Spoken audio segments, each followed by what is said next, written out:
Kita buka Alkitab kita, klik. Mazmur 68 ayat 20 sampai 22. Terpujilah Tuhan. Saya dulu hidup diberkati, saudara-saudara. Lalu saya lupa Tuhan. Tuhan hajar saya. Tuhan pukul saya. Kita kalau dengar begitu, ngeri. Kayaknya Tuhan preman Tanah Abang apa gitu.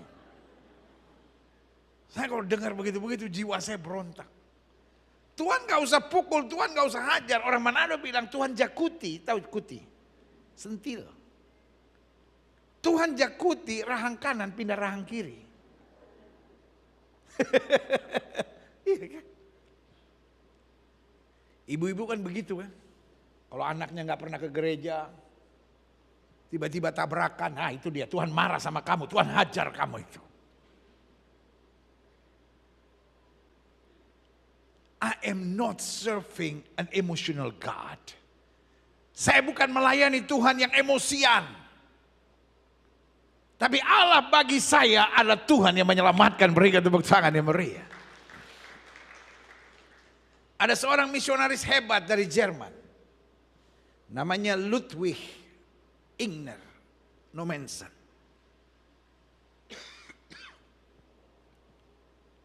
Dia seorang yang bukan berasal dari keluarga kaya. Dia berasal dari keluarga yang pas-pasan di Jerman.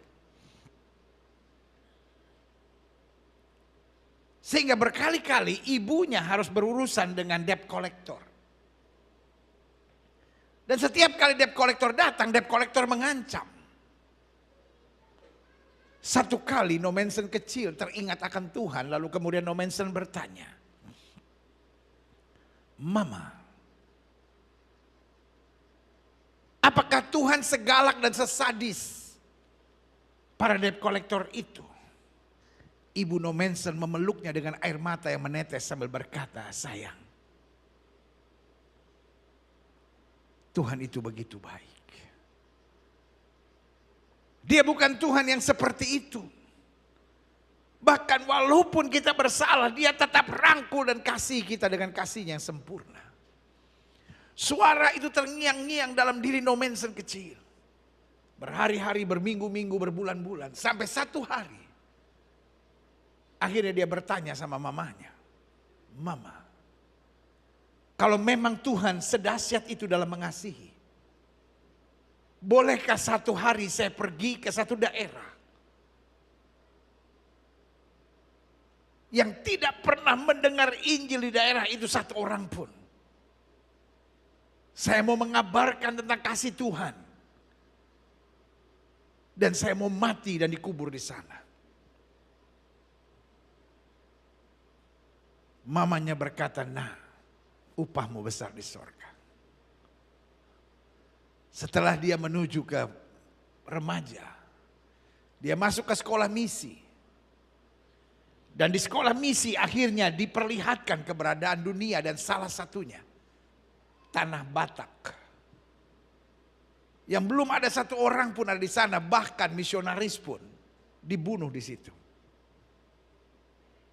Nommensen yang sudah remaja berangkat ke Tanah Batak. Dan kalau nggak ada Nommensen, orang Batak belum bisa duduk di gereja. Yang menggerakkan Nommensen bukan Allah yang menghukum, Allah yang memukul, Allah yang menghajar. Tapi Allah yang penuh kasih, penuh rahmat, menyelamatkan dan memberi yang terbaik buat kita. Berikan tepuk tangan yang meriah. Atau ayat ini jelas. Allah bagi kita adalah Allah yang menyelamatkan. Allah Tuhanku memberi keluputan dari maut. Sesungguhnya Allah meremukkan kepala musuhnya, tempurung kepala yang berambut dari orang yang tetap hidup dalam kesalahan-kesalahannya. Klik. Keluaran 15 ayat 2 sampai 3. Tuhan itu kekuatanku dan mazmurku. Ia telah menjadi keselamatanku. Ya Allahku, kupuji dia. Ya Allah Bapakku, kuluhurkan dia. Ayat 3 kita baca sama-sama. 1, 2, 3. Tuhan, kalau kita dikhianati, kalau kita disakiti, kita dicurangin, kita dijahatin, paling gak enak konseling sama pendeta. Saya ulangi sekali lagi ya. Kalau kita sakit, rumah tangga kita masalah, konseling sama pendeta enak. Tapi kalau kita dijahatin, kalau kita dicurangin, kita dikhianati, kita difitnah, paling gak enak konseling sama pendeta. Suruh pergi ke pendeta manapun jawabannya sama. Udah tahu belum jawabannya apa? Apaan? Sabar, ampunin, doain, berkati, segini kita. Kita udah disakitin, kita dicurangin, kita dikhianatin. Datang ke gembala, kita pikir dapat kekuatan. Kita kalau pergi ke orang lain, datang ke teman lebih enak. Teman kita bilang, kalau gue jadi lu, gue siram air keras tuh orang. Hajar. Lu tuh ya sabar, terus lama-lama diinjak-injak, kita tuh kayak puas gitu. Tapi kita datang ke gembala kita nih. Dia bilang apa? Sabar. Ampunin. Doain. Doain apa Pak? Doain berkat. Hah? Minggu depan kita pindah gereja. Dari GBI kita pindah Reform. Sampai di gereja Reform sama. Saya pindah dari Gilbert, apa itu pengajaran yang gak jelas. Saya lagi disakitin. Saya dilukain, dia cuma bilang sabar, sabar. Bagaimana menurut Bapak? Benar Pak, sabar. Pindah. Dari Reform pindah, GPIB. Sampai GPIB, pendeta GPIB sama, sabar. Sabar, sabar. Gue coba HKBP kalau begitu. Kan pendetanya lebih keras-keras gitu. Tapi sampai HKBP diingetin juga sama, Pak, sabar.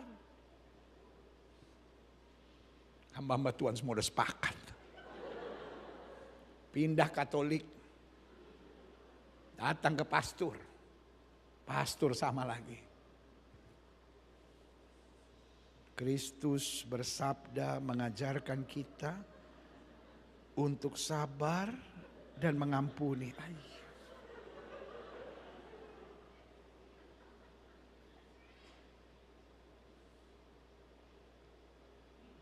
Pak, Bu, saya jujur ya. Gak apa-apa dong behind the scene saya ngomong. Kadangkala kita dengar cerita Bapak Ibu dilukai, disakiti, dikhianati. Kita juga emosi. Kita kadangkala juga mau nangis. Kita juga kadang-kala pengen bilang hajar. Kelewatan tuh orang. Tapi kan gak lucu kalau akhirnya jemaat yang bilang sabar Pak, sabar.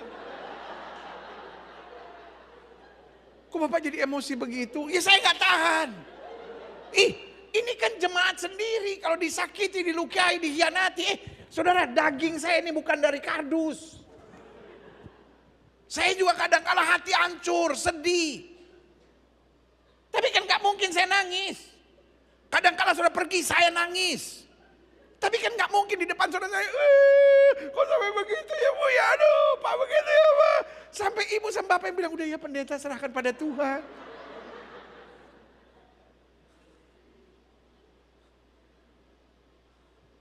Kita juga emosi.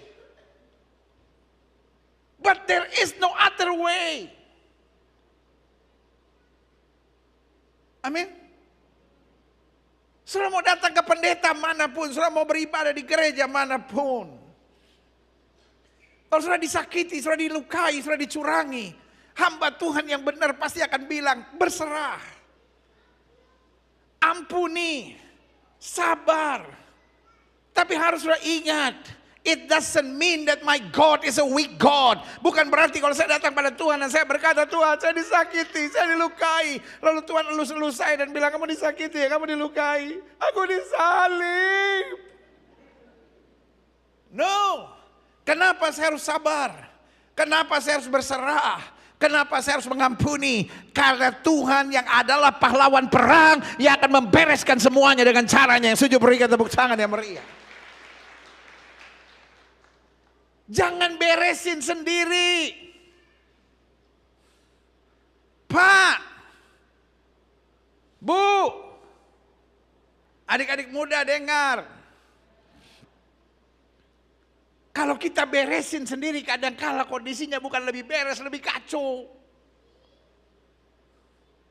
Ngerti gak maksud saya? Ini kan persoalan yang lagi ramai hari-hari ini di media. Coba beresin sendiri jadi kacau. Ngerti kan? Kalau kita ada masalah, jangan coba beresin sendiri. Bilang sama sebelah saudara, lu jangan sok tahu. Bilang sama sebelah saudara, mending gue sok tahu daripada lu sok jago. Tuhan pahlawan perang, apa yang saya tidak bisa selesaikan, dia selesaikan dengan cara yang ajaib dan luar biasa. Yang setuju katakan amin. Coba lihat. Tuhan itu pahlawan perang. Tuhan itulah namanya. Klik. Mazmur 62 ayat 6 sampai 8. Hanya pada Allah saja kiranya aku tenang. Sebab daripadanya lah harapanku. Kalau kita serahkan Tuhan, Tuhan yang beresin kita tenang. Amin.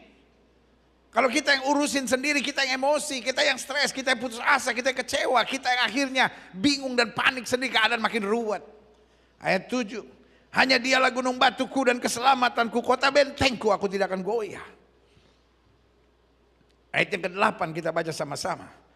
Pada Allah ada keselamatanku dan kemuliaanku. Gunung batu, kekuatan, tempat perlindunganku ya Allah. Pada Allah ada apa? Keselamatanku. Jangan menyerah, jangan putus asa, kita masih punya Tuhan. Sama-sama bilang, saya masih punya Tuhan. Mungkin saya sudah nggak punya uang, mungkin saya sudah nggak punya jabatan, mungkin saya sudah nggak punya pangkat, mungkin saya udah nggak punya siapa-siapa. Selama saya masih punya Tuhan, saya masih punya kepastian keselamatan. Yang setuju berikan tepuk tangan yang meriah buat Tuhan. Kita lihat selanjutnya, klik. Saya simpulkan begini, bahwa pada dasarnya Allah kita adalah Allah yang menyelamatkan.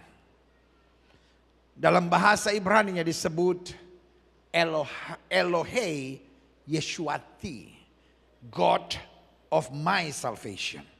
Atau dapat juga disebut Allah keselamatan kita, Yahweh Yeshuatenu atau Jedaya. Makanya ada orang kasih nama anaknya Jedaya. Jedaya adalah singkatan bahwa Allah adalah keselamatan buat kita. Klik. Yeskiel 18 ayat 23 bilang, apakah aku berkenan kepada kematian orang fasik? Demikian firman Tuhan Allah, bukankah kepada pertobatan supaya ia hidup. Bukan kematian orang fasik. Kita kan kalau ada orang salah, waduh, kita hakimi, kita kutuk. Kalau perlu dia keluar dari gereja. Kita kan bencinya kalau lihat orang salah begitu.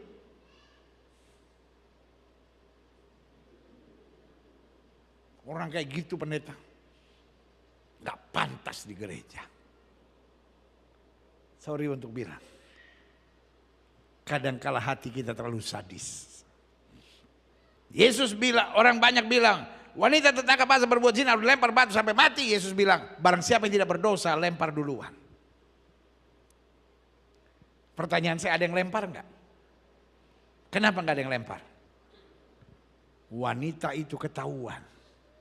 Yang lain tidak ketahuan. Pak, udah ketahuan? Bu, udah ketahuan? Ada ibu-ibu bilang, jangan sampai ketahuan. Astaga.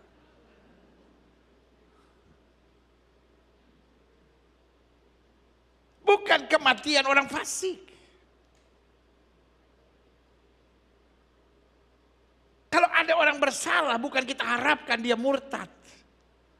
Tapi kalau ada orang salah, kita doakan. Kita minta kasih Tuhan. Karena dia bukan Allah yang senang menghukum, tapi dia Allah yang senang memberi keselamatan yang sempurna. Yang setuju berikan tepuk tangan yang meriah buat Tuhan. Selanjutnya, tadi perjanjian lama bilang, apakah aku berkenan kepada kematian orang fasik? Demikian firman Tuhan. Bukankah kepada apa? Pertobatannya supaya ia hidup. Sekarang perjanjian baru dalam 1 Tesalonika 5 ayat 9 sampai 10 bilang, Karena Allah tidak menetapkan kita untuk apa? Ditimpa murka. Tapi untuk apa? Beroleh keselamatan oleh Yesus Kristus Tuhan kita yang sudah mati untuk kita. Supaya entah kita berjaga, entah kita tidur, kita hidup bersama-sama dengan Dia. Kitanya boleh salah, kitanya boleh gagal, tetapi program Tuhan supaya kita menerima keselamatan. Taruh tangan kananmu di dada, sama-sama bilang, saya diprogramkan untuk diselamatkan. Saudara-saudara yang mengikuti melalui live channel, saudara-saudara yang mengikuti dari rumah masing-masing, engkau diprogramkan untuk diselamatkan. Makanya Alkitab bilang, tanaman yang berbuah dibersihkannya supaya lebih lebat lagi buahnya. Amin.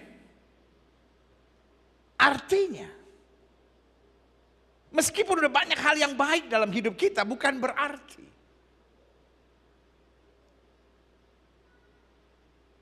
Tuhan cincai sama kita. Tapi walaupun sudah banyak hal yang baik dalam hidup kita, tetap Tuhan mau kasih lebih buat hidup kita. Makanya ada banyak kita yang bingung, kenapa ya pendeta, saya udah dekat Tuhan, saya udah berdoa, saya udah sungguh-sungguh sama Tuhan, kok badai ini terus terjadi? Saudaraku yang kasih dalam Tuhan, Tuhan izinkan badai itu supaya hidupmu lebih lebat lagi dalam berbuah. Karena bukan supaya kita ditimpa kebinasaan, supaya kita diprogramkan untuk menerima keselamatan yang kekal, yang saja katakan amin. Selanjutnya, saya catat di sini, kalau kita bicara tentang keselamatan, kita diselamatkan yang pertama dari kutuk dosa dan maut. Tidak ada satu orang pun yang ingin berbuat yang jahat. Tetapi ada intimidasi, sama-sama bilang sama saya, ada intimidasi. Paulus bilang, setiap kali aku ingin buat yang baik, yang jahat yang aku perbuat. Tapi syukur kepada Allah. Ada banyak saudara yang berkata, saya itu pengen sabar loh pendeta. Tapi nggak tahu kenapa saya cerewet gitu. Saya sebetulnya ingin gitu, nggak cemburuan orangnya. Saya tuh ingin gitu, nggak materialistis gitu. Saya tuh ingin sebetulnya lepas dari judi, saya ingin lepas dari minum mabuk, saya ingin lepas dari perzinahan. Tapi nggak tahu kenapa ada kutuk sepertinya, ada ikatan yang membelenggu saya. Itu yang setan selalu buat. Tetapi waktu kita tahu, my God is God of salvation. Waktu saya tahu Allah saya bukan hanya hakim yang menuntut saya, tapi Allah saya adalah Allah keselamatan yang menyelamatkan saya. Maka setiap kali iblis mengintimidasi saya dan bilang, saya nggak mungkin bisa, saya nggak mungkin bisa, saya deklarasikan apa yang Tuhan sampaikan. Bersama Yesus aku cakap menanggung segala perkara. Berikan tepuk tangan yang meriah. Sama-sama bilang, saya diselamatkan dari kutuk dosa dan maut. Jangan bilang saya nggak bisa. Amin. Karena yang kita sampaikan bukan apa yang kita alami dan kita rasakan, tapi kita sampaikan apa kebenaran buat kita. Itu sama seperti ibu dapat telepon dari suami. Suami bilang, sayang, aku sudah belikan kulkas buat kamu. Aku sudah bayar lunas, jam 2 siang akan diantar ke rumah. Wow. Ibu tunggu. Jam 2 siang orangnya datang. Waktu dia turunin kulkas, dia bilang, ibu harus bayar. Pertanyaan saya, bu, duit bu, sensitif bu. Suami bilang udah dibayar.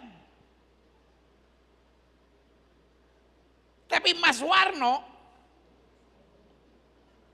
bilang ibu mesti bayar. Pertanyaan saya, ibu mau bayar nggak? Ibu mau bayar nggak? Ibu mau bayar nggak? Kalau soal bayar mah ibu-ibu sensitif. Apa yang ibu bilang? Sudah dibayar. Dia mau bilang belum dibayar, ibu nggak bisa bilang, belum ya, no. Sudah dibayar. Kalau Mas Warno tetap berkeras, harus bayar. Ibu kasih nomor telepon suami. Urus sendiri. Suami saya bilang sudah dibayar. Yesus saya bilang saya sudah dimerdekakan. Maut tidak berkuasa lagi. Saya hidup dalam kemuliaan Tuhan. Berikan tepuk tangan yang meriah buat Tuhan. Yang kedua, kita diselamatkan dari apa? Dari segala serangan, tipu daya dan bujukan iblis. Kalau iblis nggak bisa tekan, dia mulai bujuk kita. Karena iblis tahu persis. Roh memang penurut tapi daging lemah. Karena itu Alkitab dengan tegas berkata, hiduplah oleh roh. Maka kamu tidak akan menuruti keinginan daging. Bukan setannya yang bujukannya terlalu kuat. Tapi kadangkala kitanya yang terlalu jauh dari Tuhan.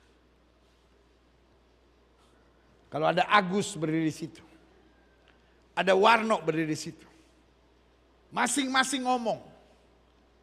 Pertanyaan saya, suara siapa yang kita dengar?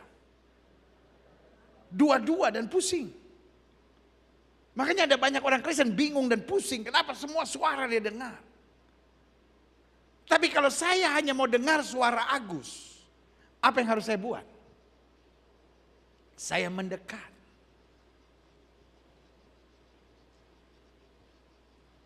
Saya nggak perlu suruh Warno berhenti bicara.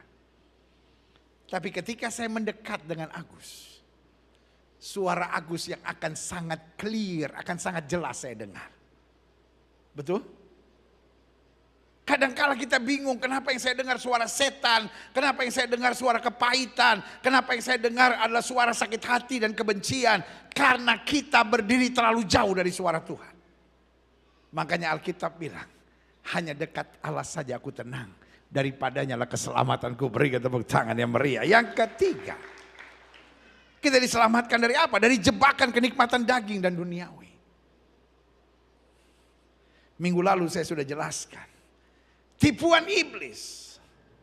Dosa itu nikmat. Tapi saya mau bilang itu tipuan iblis yang jahat. Dosa tidak nikmat. Dosa awalnya kelihatan menyenangkan, tapi ujung-ujungnya menyengsarakan dan menghancurkan. Karena itu, dia menyelamatkan kita dari segala jebakan kenikmatan daging dan duniawi. Makanya Alkitab bilang, dia adalah seorang prajurit yang sedang berjuang. Karena seorang prajurit yang sedang berjuang tidak memusingkan dirinya dengan soal-soal penghidupannya, supaya dengan demikian ia berkenan kepada komandannya. Jebakan daging, jebakan kenikmatan daging membuat kita lupa akan apa yang Tuhan perintahkan buat kita. Padahal Alkitab dengan tegas berkata, orang yang menabur dengan air mata akan menuai dengan sorak-sorai. Bu, air matamu yang tumpah karena kesetiaan, perbuatan baik yang kau kerjakan meskipun orang tidak membalas. Dia membalas dengan kejahatan. Lalu berkata, percuma pendeta berbuat baik, percuma pendeta berbuat baik. Saya udah coba pendeta, tapi kenyataannya saya berbuat baik sama orang. Saya dijahati. Enggak apa-apa. Tuhan saya tidak buta. Tuhan saya tidak tuli. Semua yang saya tabur dengan sungguh-sungguh, Tuhan perhitungkan bagi kemuliaannya. Berikan tepuk tangan yang meriah. Selanjutnya, adapun kita diselamatkan dari niat-niat jahat serta orang jahat. Iblis nggak peduli kita ke gereja, iblis nggak peduli kita pelayanan, sejauh dalam hati kita ada niat jahat. Makanya Alkitab bilang seorang tampar pipi kiri kasih pipi kanan. Artinya apa? Jangan ada niat jahat. Urusan kita Tuhan yang bela. Sama-sama bilang urusan saya Tuhan yang bela. Amin. Makanya jangan sampai ada niat jahat. Orang memanfaatkan saudara nggak apa-apa. Yang penting jangan engkau memanfaatkan orang. Orang fitnah saudara, orang ngomongin saudara di belakang, nggak apa-apa. Yang penting jangan engkau yang ngomongin dan fitnah orang di belakang. Belajar punya integritas. Jangan jadi orang munafik yang kalau ketemu orang shalom, haleluya, glory, maranatha. Tapi di belakang lu tahu nggak? Itu bahasa saya bilang kampungan, saudara. Niatmu jahat. Dan Alkitab bilang bukan apa yang dilihat Tuhan, bukan apa yang dilihat manusia yang dilihat Tuhan. Karena Tuhan melihat hati. Manusia melihat sandiwaramu. Makanya jemaat gereja Bethel Indonesia jangan jadi pemain sandiwara. Jemaat gereja Bethel Indonesia, jemaat-jemaat yang tangguh hidup di dalam anugerah Tuhan. Kalau kita nggak bisa, setan taruh niat jahat, maka dia akan kirim orang jahat. Orang jahat tidak selamanya orang yang berbuat jahat kepada saudara. Tapi orang yang mengarahkan saudara untuk mengambil kesimpulan-kesimpulan dan tindakan-tindakan jahat. Engkau lagi sakit hati sama istrimu. Jalan di mall. Tiba-tiba di ujung tangga pas saudara naik. Ada yang pas mau turun. Kesenggol, tasnya jatuh. Saudara coba ambilin tasnya. Dia menatapmu dan kau menatap dia. Tiba-tiba dia berkata, terima kasih untuk perhatiannya. Engkau mulai berkata, Mbak kelihatannya panik benar. Bapak juga kelihatannya tatapannya kosong.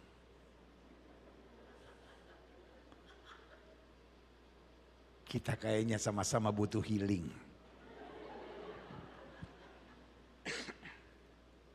Boleh kenalan? Kalau nggak ada sesuatu yang jahat, kenapa tidak?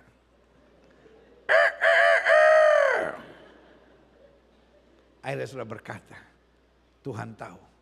Dalam kegundahanku, Tuhan kirim yang dapat menenteramkan jiwaku. Bukan Tuhan, setan itu yang kirim, saudara.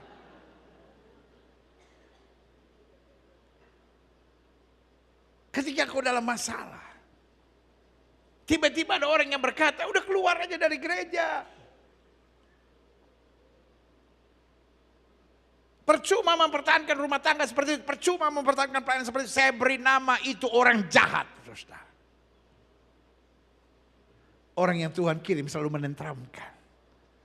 Orang yang Tuhan kirim membuat kita teguh dalam kebenaran.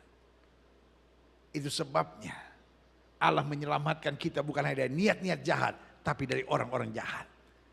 Supaya kita hidup makin hari makin kuat, makin hari makin setia, makin hari makin dewasa, makin hari makin bertumbuh dalam anugerahnya. Setuju katakan amin. Selanjutnya,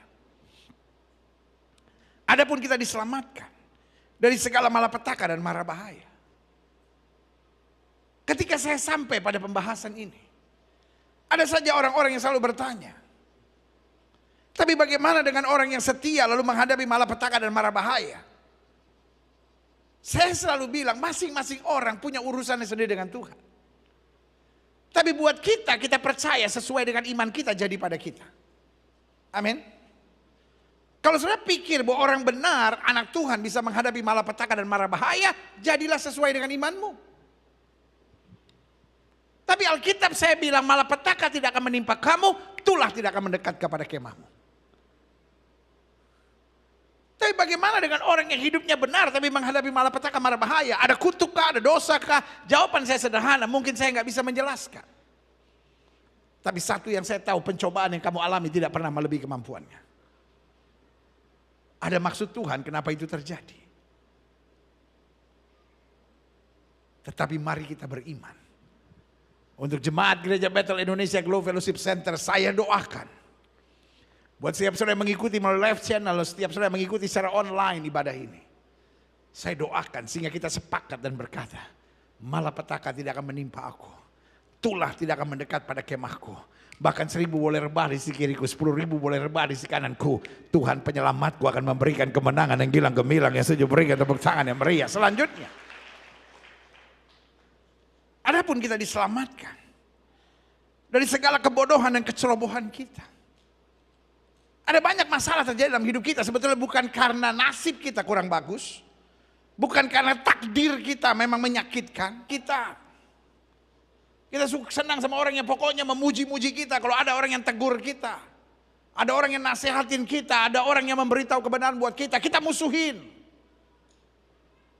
Tapi kalau orang ngejilat-jilat kita apapun urusannya pokoknya jadi sahabat kita. Itu dia namanya kecerobohan dan kebodohan. Ada banyak orang cerai karena ceroboh. Ada orang cerai karena bodoh.